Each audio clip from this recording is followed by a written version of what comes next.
নমস্কাৰ বন্ধু বান্ধৱীসকল, আজি মই পালেং শাকৰ লুচি এটাৰ ৰেচিপি লৈ আহিছোঁ। চাওকচোন বলক তেন্তে ৰেচিপিটোৰ কাৰণে কি লাগে। মই ইয়াৰ কাৰণে 4 মুঠি পালেং শাক লৈছোঁ। শাকখিনি ভালদৰে ধুই লৈছোঁ। তাৰ পিছত কেৰাহী এখনত আধা লিটাৰ পানী বইল কৰি লৈছোঁ আৰু পানীখিনি উতলিলে পালেং শাকখিনি দি দিব।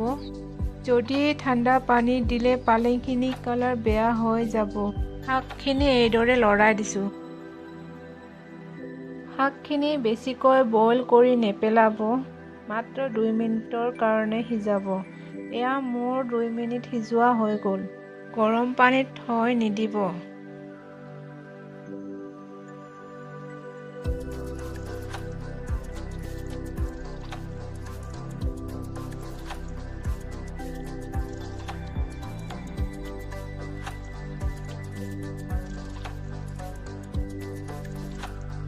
এয়া 2 মিনিট সিজোৱা পাছত ঠাণ্ডা পানীত থৈ দিছোঁ।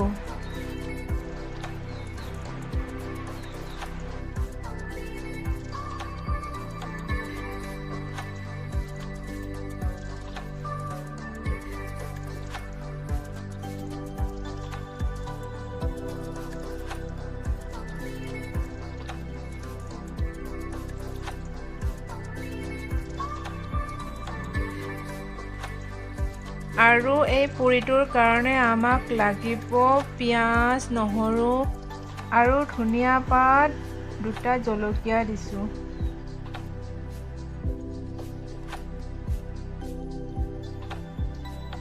আৰু ইয়াত নিমখ, জিৰা আৰু হালধি গুড়া আধা চামুচ দি দিছোঁ।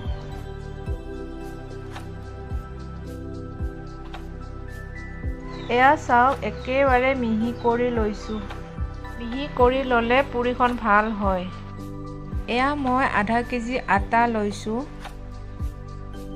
এয়া পালেংখিনি মিক্সিত গুড়া কৰা ইয়াতে দি দিছোঁ।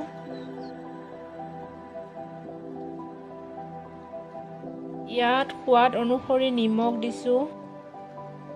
তাৰ পিছত গোটেইখিনি ভালকৈ মিক্স কৰি লৈছোঁ।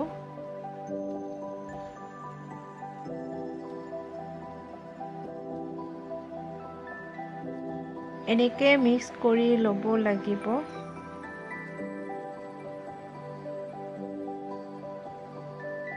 এয়া ডোটো অলপ পানী দি মাৰি লৈছোঁ।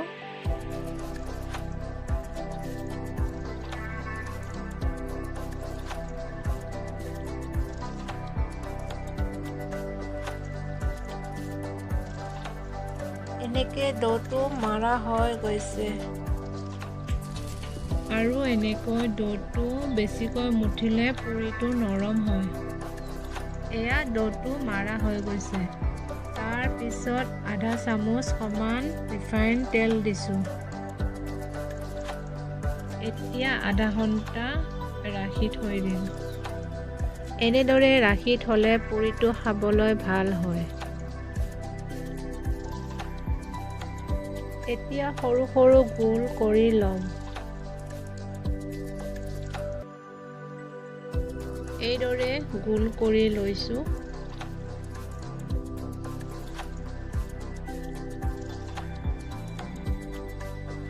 এতিয়া বেলি ল'ম।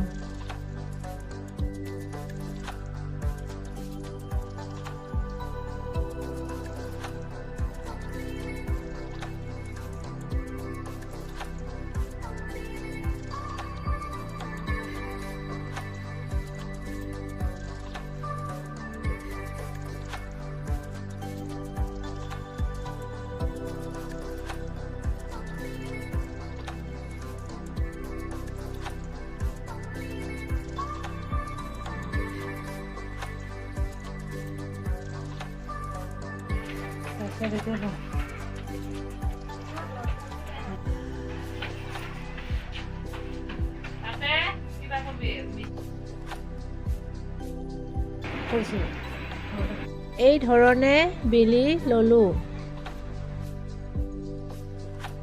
লুচি বনাবলৈ তেলখিনি গৰম হ'ব লাগিব।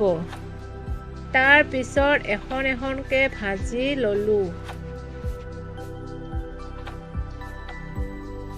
তেলখিনি গৰম হৈ আছে কাৰণে লুচিকেইটা ভালকৈ ফুলি আহিছে।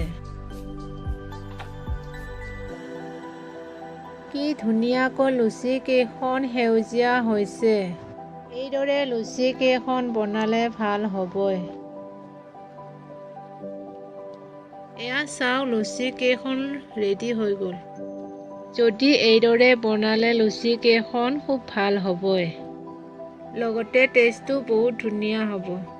ট্ৰাই কৰি চাবচোন ৰেচিপিটো এবাৰ কেনেকুৱা পালে কমেণ্ট কৰিব। যদি আজি ৰেচিপিটো ভাল পালে লাইক, কমেণ্ট